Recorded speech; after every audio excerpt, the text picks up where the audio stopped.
Madam President, I believe that in honor of this milestone celebration, the United Nations should also embark on a process of serious recalibration and establish its own reset agenda.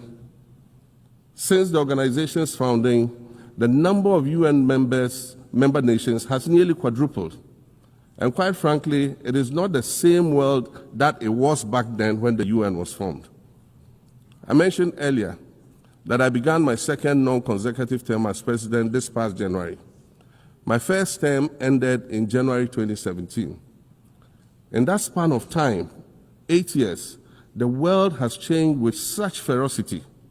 My first days in office after my return felt as though I had just awakened from a Rip Van Winkle-style sleep.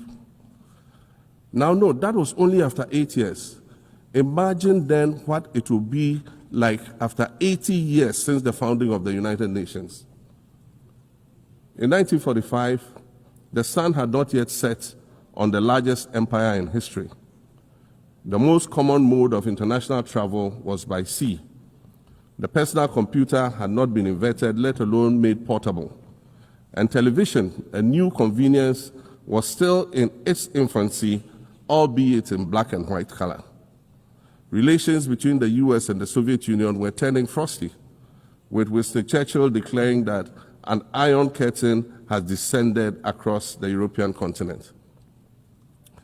Fast track 80 years on, in today's world, hundreds of thousands of commercial flights take off and land every day.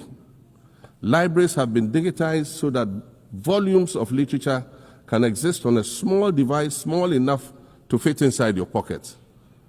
We live in a world of cryptocurrency, artificial intelligence, social media, the internet and its dark hidden dungeon of the dark web, all of which carry a potential threat to global peace and security.